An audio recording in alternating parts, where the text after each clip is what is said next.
Well, Kristen, thank you very much for taking some time to hang with me today. I appreciate it. Yeah, it's fun to chat with you, Dave. Yeah. Oh my goodness. Your book is an interesting journey for me because I feel like I have known you from a distance for a lot of years, and Yeah. to see you kind of share behind the scenes of your family. First of all, just thank you for your vulnerability and authenticity in that. Obviously, I would expect nothing less. But man, I just felt like, oh, I want to give you a big hug Oh. after the journey that you took me on through your book. First of all, let's talk about this term for those who don't know you, Rage Against the Minivan. What is that all about? Yeah. I mean, it's a bit tongue in cheek because I do drive a minivan. But for me, it was just that idea of like when I became a parent, I didn't want to lose myself to this sort of, prototypical mother in a minivan driving to soccer games. Like I really had a lot of fears around my identity being lost as a mom. And for me, buying that minivan felt like that sort of last bastion of like self-care, personal, I always joke that my minivan sits in my driveway covered in remnants of my self-esteem. But, the reality is it wasn't the minivan or any external things, whether it be not getting a mom haircut or, still trying to dress like I did before kids or, it was really an inside job to figure out my identity as myself and also as a mom. That was really more of a spiritual journey and an emotional journey than it was making sure the optics looked the same. Mm-hmm. One of the things you talk about early on in the book is being a good enough mom. You call it later on the world's okayest mom. Tell me, obviously that's quite a journey to get to that point, and I think a lot of moms feel uncomfortable maybe saying that, or but maybe there's a desire deep down. There's a lot of moms that are listening that probably feel like they are just the world's okayest mom. Why did you give yourself permission to take on that moniker? Yeah, and I think, every mother's journey is different. And I definitely have friends who kind of arrived at I'm okay with being okay the minute that baby, entered their world.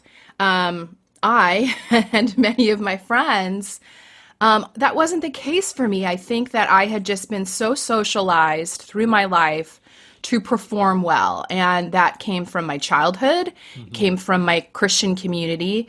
And then I was, as you know, because we were at the same church, I was a pastor's wife for a long time. And for me, it just felt like I needed to be more than okay. Like I needed to be performing and liked and good at things. I went through school like that. I liked getting good grades. And then when I got into a job, I liked getting good performance reviews.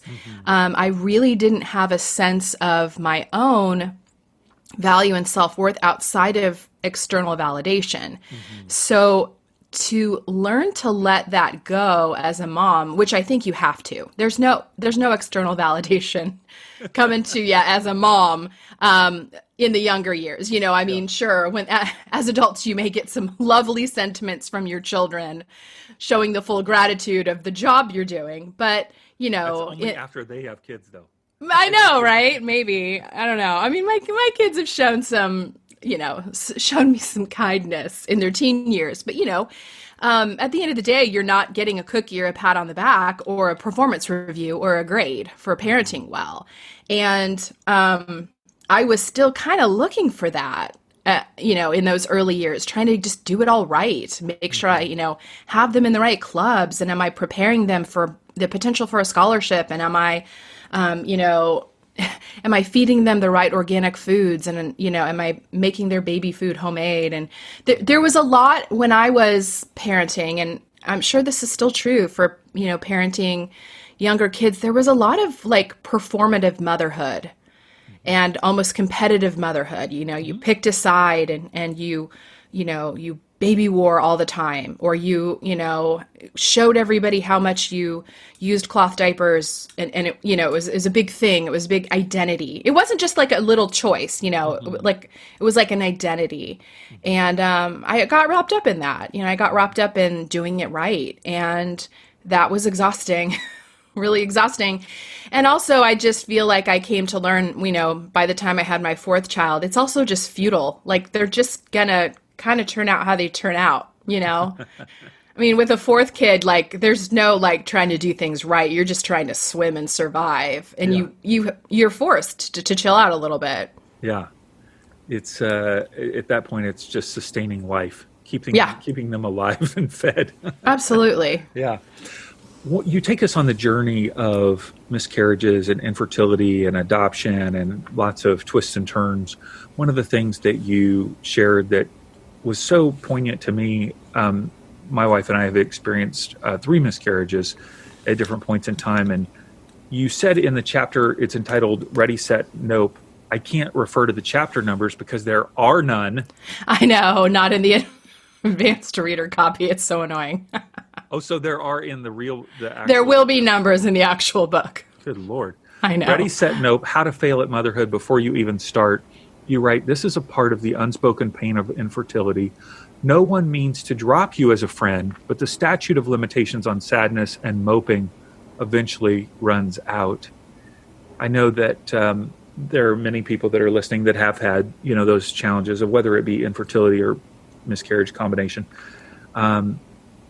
How did you navigate that time of going, gosh, I am so sad and I want to talk about it, but yet it seems like there's only so much that people can listen over time. Mm-hmm. Even what words of encouragement would you share today to maybe people that are listening that are in that situation? Well, I will say, you know, one thing that was unique to me, but I think is also the case for many women. I am really, really afraid of being a burden. Like that is a fear that is overblown for me and probably unrealistic. And I can't quite put my finger on where that developed, although I have some theories, you know, but I just really didn't want to be a burden. And the result is sometimes people were pulling away from me because naturally people do pull away from grieving people. I mean, that's just the truth. It's the sad truth. You know, if you've ever walked a friend through some really hard stuff, there is that sort of flight to health. Like, I can't, you know, I can't do this anymore. It really does take a lot of loyalty and tenacity to walk a friend through grief. But that being said, I also think that I was almost rejecting before I was rejected. Like I wasn't letting people in. I was scared of being a burden. And so I didn't even, you know, want to approach that. Mm-hmm. And so I ended up feeling very alone. And then I think I had friends who probably could have and would have been there for me that I just did that. I'm fine. Everything's fine. Mm-hmm. I did that thing. And to my detriment. Yeah. I love how you interweave your own spiritual journey into the book. And one of the ways that you do that is through the process of miscarriages and infertility. And you write, Christians don't like to sit with the idea that sometimes God doesn't save us from our pain.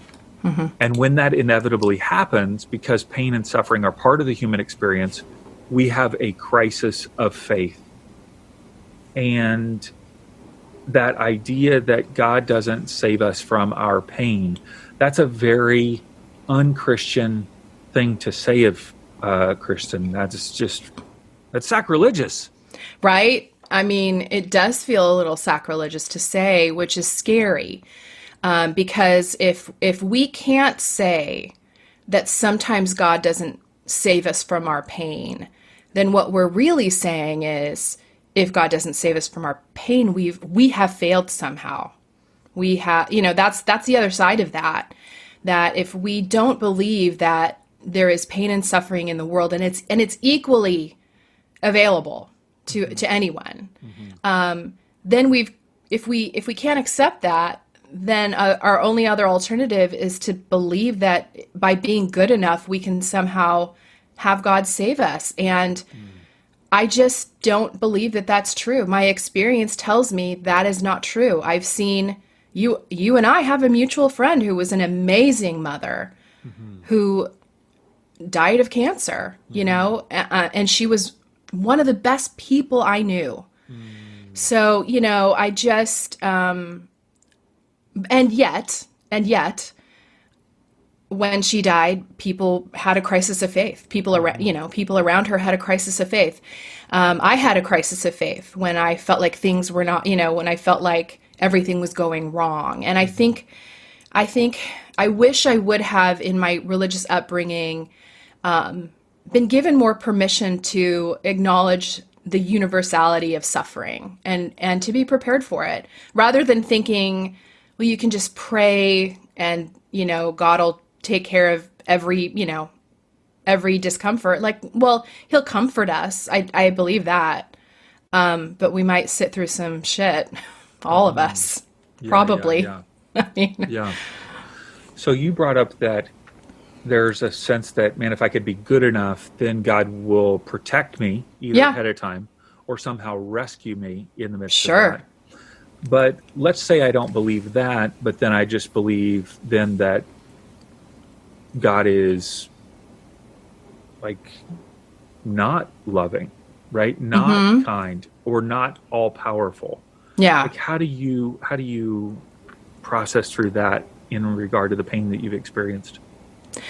I think that is where that crisis of faith comes in, because we love to deal in opposites, don't we? And, it's like if God isn't this God that maybe I learned in some prosperity gospel form of my religious upbringing, then I guess, he must just be unmerciful and unloving. But I think what we have to relearn is that mercy and love and compassion don't always look like rescue from pain. And, I think for those of us who are parents, it is a little easier to conceptualize that because we don't do that to our own children. Right. I've had to sit with the discomfort of my own children and not rescue them from heartaches that maybe are not life-shattering, but to a 13-year-old, they sure feel like it, Yeah. And I can't always save them from their pain, but I can comfort them and I can love them. And I think where that becomes really difficult for people is when they feel hurt by God or betrayed or let down, to then move into a place of vulnerability of, okay, well, you didn't take the pain away, but I'm going to let you comfort me. That's hard. That can be a really hard shift to say, I will trust you enough to comfort me, even if I don't feel like you're going to magically make everything be okay. And I think that's where we've got to come, is just being vulnerable with, okay, God, I'm going to lay it at your feet without expectation that you're going to intervene, but with the expectation that you will comfort, because that's promised. That is promised. A life of pain and suffering is not promised, but God's comfort to us is always there. You talk about in your book the shift that you made, a conscious choice to go kind of move beyond that external validation as a mom. And you write that you made a conscious choice every single day to just be with my kids, just reading this book to them, just singing this lullaby, just lying here and cuddling. These things were thankless and they were immeasurable, but they were the work of motherhood in those years, not being a super mom, but being a mom who was present in the moments that matter. And that is a huge theme of your book, is saying that you have chosen to make certain things important. And you go later in the book into those exact things, which it's an amazing list. We can talk about that later. But at what point in your 4 kids, did you kind of have that shift? Was it with the first one, second one, or was it a combination? I think with the first one, I was still under the illusion that I could just do it all and, perform and I don't know, have a Pinterest perfect life. And I think with the second one, that would, bringing a second child home, I had a toddler and a baby, was like, okay, like this is kind of breaking. But, then I brought child 3 and 4 home within a few months of each other. Well, I birthed Karis, and then her brother came home from Haiti. And all of that happened in the course of a year. And that was when it was like, okay, this is over. Yeah. This is chaos. This is chaos. And also, this isn't what my kids need from me. Like, they don't need me to be a perfect PTA mom, or they don't need or care if, their lunch is artistically created in a bento box. Now, I want to say, if those are things that bring people life, they should do those things. Sure, of course. For me, they were exhausting me. And so those were some things that I said, I'm going to opt out of these things. I'm going to opt out of the things that, for me, feel like performative motherhood as opposed to present motherhood. Yeah. And that's different for every woman. And, Right. I think that's really important too. And I feel like I harp on that in the book a lot. My editor was like, you don't need to maybe repeat that again. I'm like, yes, I do. Yeah. Just that, we're all different. And what feels performative to me may feel like self-care to someone else. And we all have to kind of know ourselves. And what feels like self-care to me might feel performative to other people. And it's just knowing. It's knowing, am I drained by doing this? Or do I feel like this gives me life? Or this brings my family closer? Or this adds a benefit to the bonding in our family? As opposed to, is this the thing that I'm doing to make myself look like a good mom? Yeah. You started your blog in what year? 2007. 2007. So it's been about 13 years. So yeah, the kids were very young. And some didn't even come into the world prior to that. Yeah. Would you say that possibly there was more of a, whether it be a tendency or a feeling like that you needed to perform because you were choosing to, create a kind of a public perception of your family, Yeah. So where some moms, they don't have that, you know what I mean? They're just existing. Yes. Do you feel like that was more of a tendency for you because of that? Yes. I mean, it drove me to blog, and then that kept a hamster wheel running for sure. It's like when, and this is, I know that there are different personalities, and this is different for different people. If people are familiar with the Enneagram, I'm a 3. So, I'm wired to want to produce and perform. That's how I feel okay about myself. That's how I deal with my deep shame, Dave. Yeah. But I do think that I'm a young mom. I've pulled myself out of a career. I've pulled myself out of grad school. I've pulled myself out of these settings where I could get a pat on the back, a cookie, a star for being good. And now I'm just sitting at home with kids who just cry all the time. And, I do think that there was a little bit of like, oh, what's this blogging thing? So I could kind of like show and tell on a blog and get people to like me on a blog, and show that I'm a good mom and have someone tell me that. I mean, yeah, it's just me looking for external validation, very much so.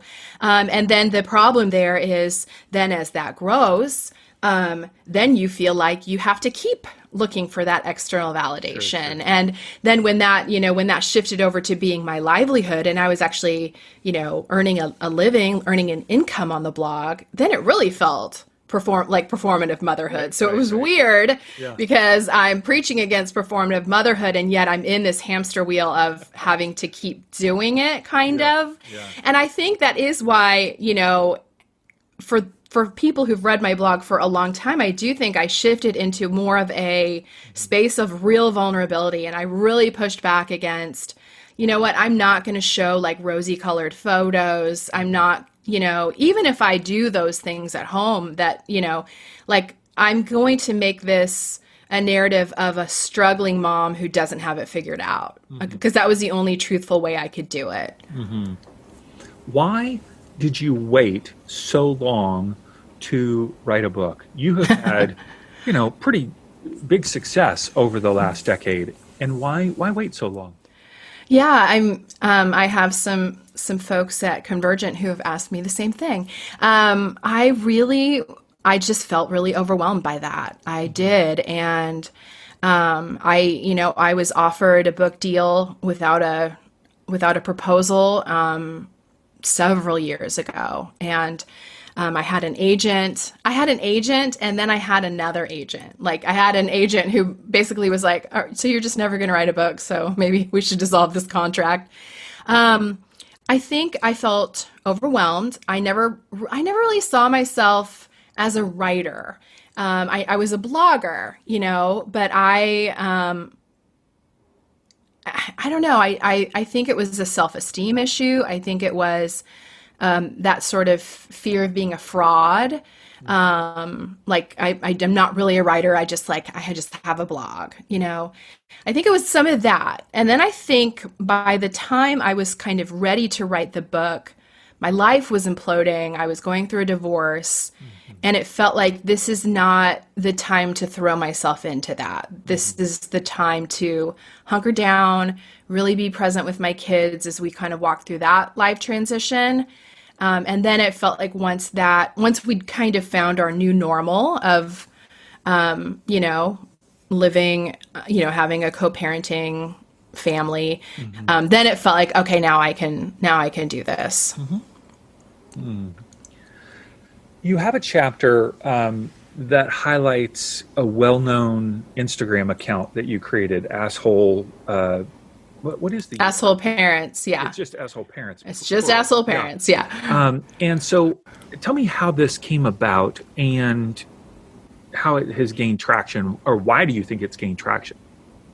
Yeah, well, it came about. I mean, it truly was the most organic thing. It came about when I took a picture of my daughter mid tantrum. She had her head down on the table, so she couldn't see me snapping a photo, but the scenario was that her siblings were away at school and she was feeling a little lonely. And so I created this cute little lunch with her teddy bears, and I used all pink plates and, made her lunch exactly how she loves it, and let her wear a princess dress, and set down a pink cup, and I'd made her a pink smoothie. And then she burst into tears, and I'm like, what? And she was crying because there was a yellow straw in the pink cup. And she was just very offended by my lack of style, and obvious, disdain for her for giving her a yellow straw. So I just, I'm sitting there going at first feeling angry, are you freaking kidding me, you little brat, And then I'm like, you just have to laugh. So I took a picture of it, I posted the story, and I hashtagged it Asshole Parent because she thinks I'm an asshole for the yellow straw. And I mean, people were laughing and leaving their own comments. And then I just kind of started using that hashtag myself. Sure. And then I noticed other people starting to use the hashtag. And then I thought, you know what? We need an account that's just curating all of this, because I feel like parents need to know they are not alone in their kids their kids being upset by ridiculous things. Because it's a universal parent thing. I mean, especially that, 2 to 5 set. Yeah. It is universal that a child will cry because you give them a broken cookie, or cry because you try to have them not put their finger in a socket, Yeah. And I think it became so popular so fast because it was such a departure from what we were being fed online by most influencers, which was these sort of washed out ethereal photos of dreamy mother life, Sure. And this was just kind of let's talk about what it's really like, which is kids being mad at us over ridiculous things. I love the list that you created in the book, some examples of how you've ruined your toddler's life, not allowing them to stand on the counter, requiring them to sit in car seats. Oh, every parent. Tyranny. Yes. Not allowing them to play with dog poop. That is, how dare you? I know. Yeah. I'm a monster. Not allowing them to play with power tools. And then I love, as you go older with the teenage years, here are a number of things that will really tick off a teenager. Making eye contact. Don't do that. Breathing, dressing like you're trying to be young and cool, dressing like you're old, attempting to talk to them about crushes or life goals. Oh my goodness. Cheering for them at a sporting event. So embarrassing. I love this one. Using memes or attempting to understand memes or simply saying the word meme. Yeah, my kids, I mean, it's so funny because it's like they're mad at you for not being cool, but if you make any effort to be cool, they're equally mad, right? Yeah. Like, oh my gosh, your music's so lame. And then so you try to put on like, you know, something they like and they're like, oh, Mom, so dumb. It's so like, you can't win. You can't win. Yeah. A question for you on, I don't even know if I have the right language for it, but there is a movement among parents to go maybe in the other direction, or concerned that you might be shaming your kids or other kids. You know what I mean? Yeah. By posting photos of yes. them. How do you process that if somebody said, man, I can't believe you would say that, because ultimately your kid's going to see this photo, you know, later on, or they're going to see you taking the picture. You're shaming them. They're going to feel shamed. Yeah.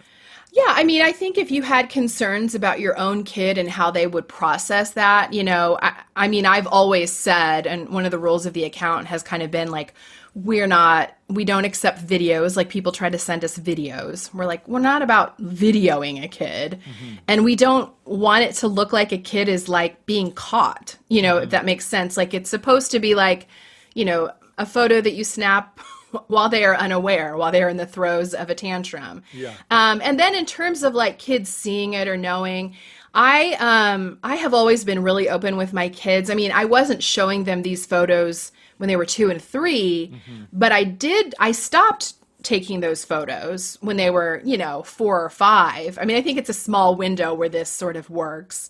Although I'll take other photos that, you know, I'll then check in with them. But my own kids think that account and that their presence on that account is so funny. Like, they think it's hilarious. Yeah. And then now, if I post an asshole parent photo, it'll be more of an inside joke, and you know, they give me approval on what I post. Mm-hmm. They follow me and they let me know if, you know, don't post that. There's a lot of that. Yeah. So, you know, I think parents need to know their kids, and if their kids would feel, you know, embarrassed or ashamed, or if they're recognizable in the photo, that's some.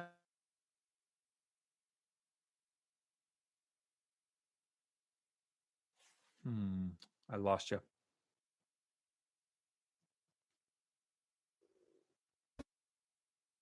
I still don't have you.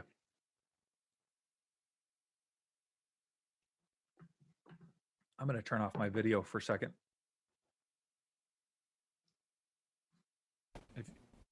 Are you there?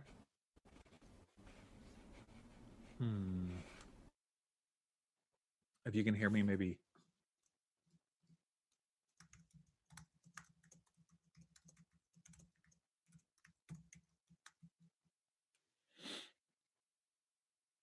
Gone.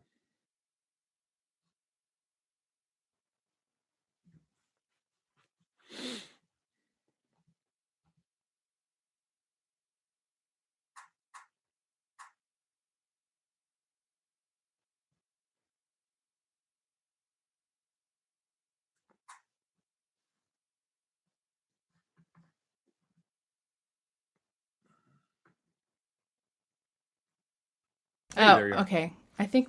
All right. It's working now. Yeah, the mesh point out here.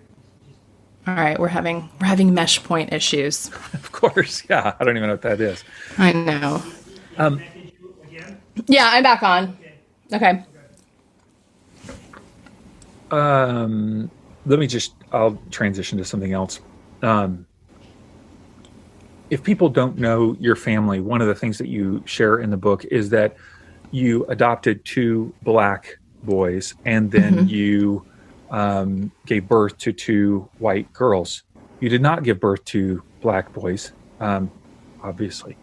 And, you know, when you share about this experience, I'd love for you to talk about this for a little bit, because Some of the stories that you tell are just heartbreaking. The basketball scene. Maybe you can even just take us through that moment at how this has accentuated or created an even heightened awareness for you of how people treat, your kids differently and how people treat others differently. Would you mind taking us to that basketball scene for a moment and just giving people an overview of that? Yeah, well, it's interesting because I feel like the disparities in how my boys are treated versus my girls has sort of changed as they've aged. And so, the basketball scene I wrote in the book about was really about younger kids. Two boys didn't want to hold hands with my boys because they were brown. And then I talked to the parents of those children, and the parents were very defensive and said, I don't know why he would have said that, because we've always told him to never talk about race. Which, the problem there is, if you tell a child to never talk about race, then the message is that race is problematic. If they're not allowed to talk about a skin color, then that skin color is scary or bad or problematic. That's the messaging. And so, do I think those little kids were racists? I don't. I just think that they'd gotten some weird messages, and the parents just had a lot of defensiveness around talking about race. And the result of that is kids act in weird ways. When we can't be open and honest with them about race, they're going to learn and fill in the blanks just from what they're seeing in society, which is probably not the best. I mean, it's just like sex. It's like, if you don't talk to your kids about sex, they're still going to learn about sex, and their education is probably going to be terrible, and so that, I think that is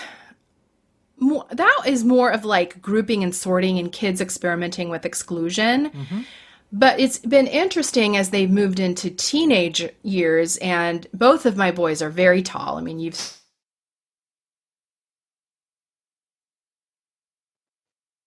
seen them. They, my oldest adult, he's like, what I'm noticing there is just how often they're looked at with suspicion by other adults, and how often they are kind of questioned about, should you be here, or where are you going? One of my sons was threatened with arrest for skating through a college campus that lies between his father's house and mine. So he was, cutting through a college campus and was threatened to be arrested. Yeah. And, he has friends who go and skate there all the time, who are his age, 15-year-old white kids, and no one else I know has been threatened with arrest. So, it's just, I'm noticing the way the world treats them differently. I'm noticing just the kind of bias that, there is, just a concern or assumption that, maybe they're going to be involved in behavior that they shouldn't be. When in reality, they're both, really great kids. I mean, they're also really normal kids, and also, they also might break rules from time to time. And then it's a little scary because, behavior that would be considered not great, but age appropriate, sure. For them is suddenly, like, I had a teacher recently tell me about something one of my boys did, and like they were goofing off during a Zoom call, and then she said, and then he fled the scene. And that's how she described him walking out of the frame of a Zoom call. Yikes. And it's just that kind of language where, that might sound paranoid, but when you hear that kind of language repeatedly towards two of your kids and never to your other two, just language, like kind of criminality language, like fled the scene. Karis fled the scene. I know. I'm like, he fled the scene to the other side of the living room. The room's not that big. Like, how big is the frame? How hard can I flee out of this frame? But, just stuff like that just these little microaggressions, no one's walking up to them and, well, they have been called the N-word, actually, by peers in texts. That has certainly happened too. But, almost as concerning is these microaggressions where, had I called that teacher out, I'm sure she would have said, "How dare you? That's not what I meant." Right. But I don't know. It's tough. That is really hard. Yeah. Yeah. And we do live in an area, unfortunately, where there are not a lot of Black No. kids or black people at all. Uh-huh. It's primarily Latino and Yes. white, Yes. So I see them around skateboarding, either by themselves or with friends. Yeah. And it is interesting, the emotional or psychological reaction when I see them. I have a concern for them. Yeah. Like when I see them out, and Totally. I feel very parental, and I don't even know them that well. My kids know your kids, but I don't really know them, but I feel very parental. Like if I'm around, I just want to see, are they okay? Because I can imagine somebody saying or doing something really wacky, and Jeff is a big kid. He is a big kid. And he looks like he's a lot older than he is. He does. And we've had to have those talks. Like, when kids are around the neighborhood, they like to do like neighborhood-wide hide and seek. We live on a little loop. And I'm like, boys, there is no way you're going to go hide in bushes in front of people's houses. Yeah, not good. At 6 foot tall. There's no way. Yeah, at dusk. Yeah, there's just no way. Or even, we're in this, season of a pandemic and they put masks on, and my son went to go get food from the local high school and put a mask on and popped his hoodie up, and I'm like, oh no, that's not a good look. Like, I know what that's going to lead people to think. And so then I'm finding him a surgical mask because I don't want him wearing a black mask, and it's all this tap dancing that shouldn't need to be done. But it needs to be done. Why do you do it then? To keep them safe. And I want them to come home alive. And it sucks because you have to make concessions that you shouldn't have to make because it's just the most important that they come home safe. And so you have to tell your kids that they can't ever mouth off at a cop. And if a cop is being disrespectful, we say all the time, don't get mad, we'll get even later. That is our mantra. If you are in a situation with an abusive cop, you do not call them out. You don't say anything. You keep your mouth shut, and then mom will hire an attorney. Sure. Right. But it's just, rule number one is come home alive. Yeah.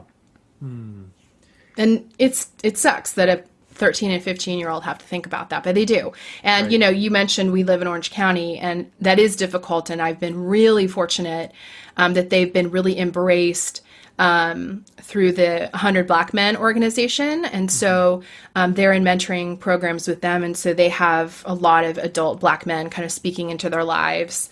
Because, what are they going to listen to white mom? Like, they really need to get those lessons from other people who are walking this. So that's been really helpful. You used a term on a different topic in the book called dad privilege. And I talk about this on our podcast, from time to time with moms. Maybe unpack that word for us. I'm sure the ladies listening will be like, oh yeah, I get that. But what is dad privilege, and how did you experience it? Yeah, I experienced dad privilege. I opened that chapter with a scene of when I was married still. We were sitting down there at Christmas morning, and the kids are opening the gifts, and my ex-husband is, at every gift, like, oh my gosh, you got, a Dora doll? That's so cool. Oh my gosh, you got a scooter? That's so cool. And I realized halfway through, like, he actually hasn't seen any of these gifts. Like, he actually doesn't know what is wrapped under the tree. He is experiencing all of this in real time because I bought, I planned, I wrapped, like, all of it was pulled off by me.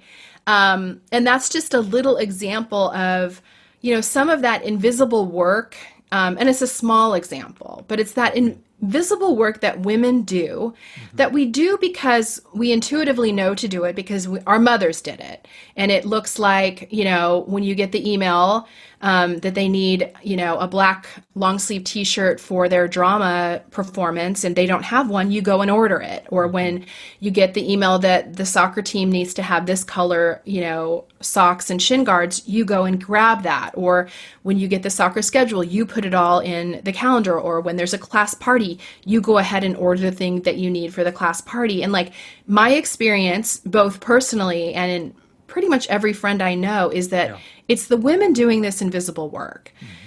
that if men, and it's not that I think that men are entitled assholes. I actually think that this is much more of a systemic issue where our dads didn't do this work. Right. Therefore, men are not aware of this work.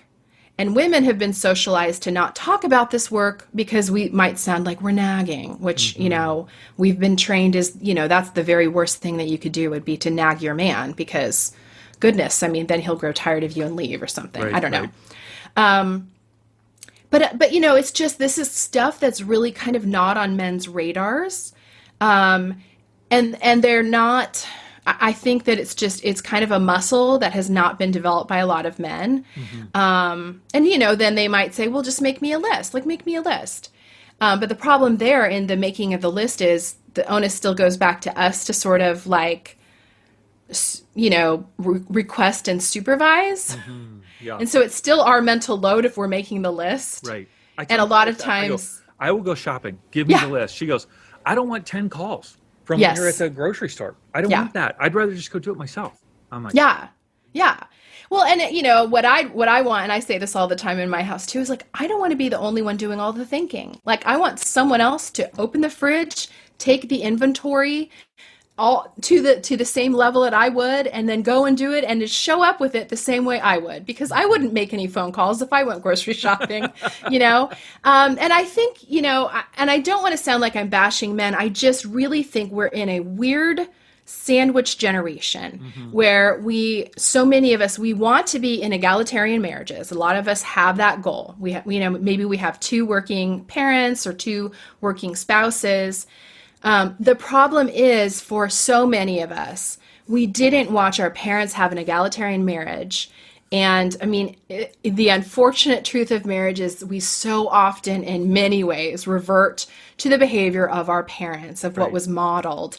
And I just think we're forging a new path here, and we're having to learn new behaviors that weren't modeled to us. And a lot of it, unfortunately, the learning curve is for the men to step up, but then for women to step back, because it doesn't work unless we step back too. Right. Yeah.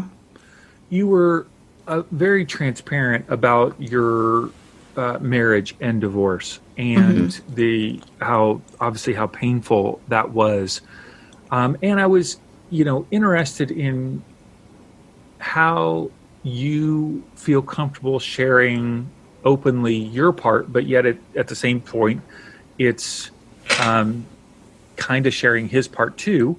And yet you're also saying, well, this is how he perceives me, so you're kind of taking part. It's a very interesting chapter in terms of you balancing. I don't even know if balancing is the right word, but maybe navigating through all of those emotions and feelings. And one of the things that you share is how difficult it was to go Christian, blogger, mom, and then, I'm waiting to go public. Then I go public. I don't even know what my question is. It's just such a... So I can't even imagine the pain and anguish and the process. You know what I mean? Yeah. At what point did you finally say, okay, I'm going to go public with this. I'm going to tell people. Too late, to be honest. The point at which I went public was when they were just rumors. There were rumors that I was dating someone, and there were rumors that my husband was on dating sites, and those things were true. The issue was that we'd been divorced for a year and a half, and no one knew that. And so I was, and it's not that I really wanted to be secretive.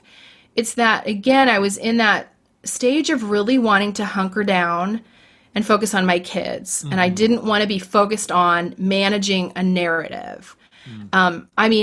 Anyone who was paying close attention, Mark had been off my social media for 3-4 years, And so, and I think that many people, who were paying close attention knew that we were no longer together.